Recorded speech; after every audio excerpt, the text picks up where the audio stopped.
जय हिंद दोस्तों, मैं शिवांजय पाठक एक बार आपके सामने फिर से हाजिर हूँ आपके अपने यूट्यूब चैनल सरल एग्जाम पर।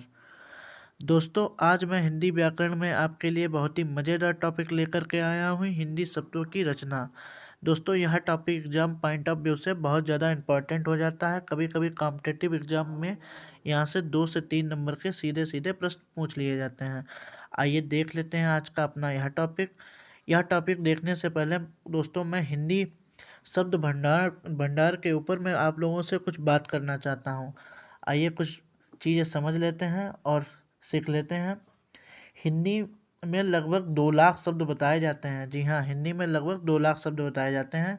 इनमें से 85% शब्द हिंदी तथा भारतीय भाषाओं के हैं और 15% शब्द विभिन्न विदेशी भाषाओं के हैं। जो 85% शब्द हैं जो वो हिंदी और भारतीय भाषाओं के हैं, ठीक है। और जो 15% शब्द हैं वे विभिन्न विदेशी भाषाओं के हैं। आइए थोड़ा आगे और आप लोगों को मैं बता देता हूँ। संस्कृत भाषा हिंदी शब्द भंडार का प्राचीनतम स्रोत रही है।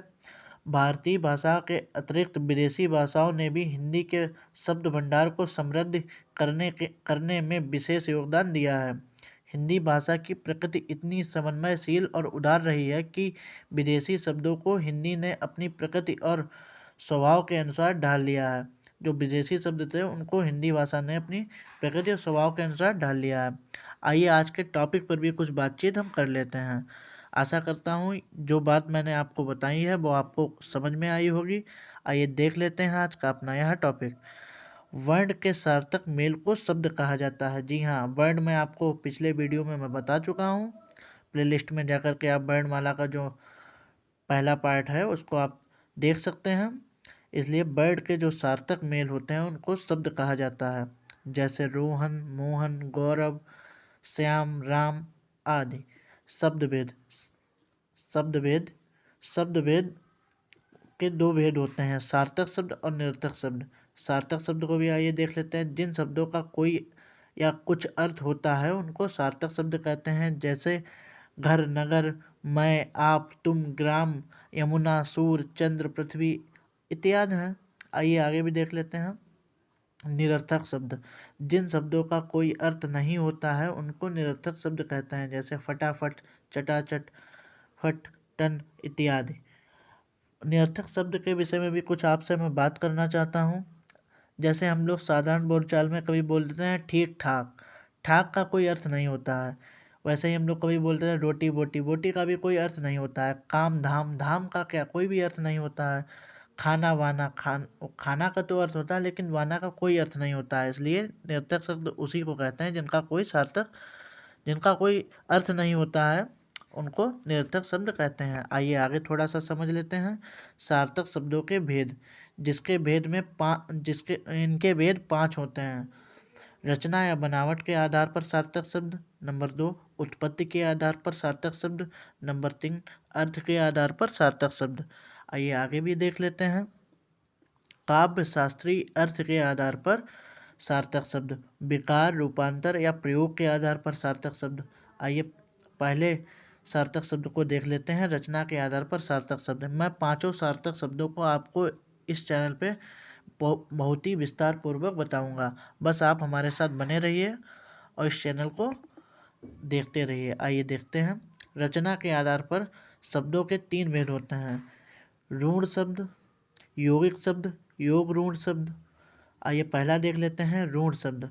ऋण शब्द उनको कहते हैं जो शब्द के योग से नहीं बनते हैं। जैसे आम, घर, कान, काम, पुस्तक, कमल आदि। ये देखिए, आम, घर, कान, पुस्तक, कमल आदि। आइए आगे देख लेते हैं यौगिक शब्द। जो शब्दों के योग से बनते हैं उनको यौगिक शब्द कहते हैं। जैसे छात्रावास, छात्रा प्लस वास, छात्रावास हो जाता है। विश्वविद्यालय, विश्व प्लस विद्यालय, विश्वविद्यालय हो जाता है। पुस्तकालय, पुस्तक प्लस आलय, पुस्तकालय हो जाता है। आइए तीसरा देख लेते हैं योग ऋण शब्द। जब 2 ऋण शब्द कोई तीसरा अर्थ देता है तो उसे योग ऋण शब्द कहा जाता है। जैसे पंकज, जलद, दशानन, लंबोदर आदि। पंकज, पंकज आइए देख लेते हैं, उदाहरण को भी थोड़ा सा समझ लेते हैं। पंकज, पंकज दो शब्दों से मिलकर बनता है। जैसा पंक प्लस जा, पंक का अर्थ होता है कीचड़ और जा का अर्थ होता है उत्पन्न। यह ठीक है कि कमल कीचड़ में उत्पन्न होता है,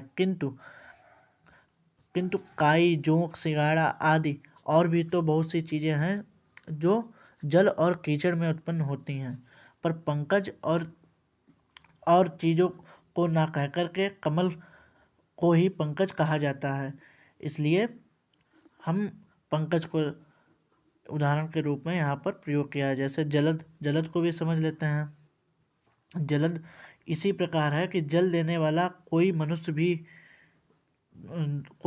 हो सकता है, किंतु मनुष्य को जलद ना कह करके बादल को जलद कहा जाता है। इसलिए यहाँ पे जलद को भी हमने उदाहरण के रूप में लिया है। दशानन हो गया, लंबोदर हो गया। इसी प्रकार आशा करता हूँ आज आपको कुछ समझ में आया होगा यह टॉपिक। मैं आगे भी इसी प्रकार अच्छे अच्छे टॉपिक लाता रहूँगा। मैं अगले पार्ट में आपको चार जो सार्थक शब्द बचे हैं उनको मैं आपको विस्तार पूर्वक पढ़ाऊँगा। Thanks for watching the video. अगर आपने अभी तक चैनल को सब्सक्राइब ना किया हो तो सब्सक्राइब कर दिए, ज़्यादा से ज़्यादा लाइक और शेयर कीजिए। धन्यवाद।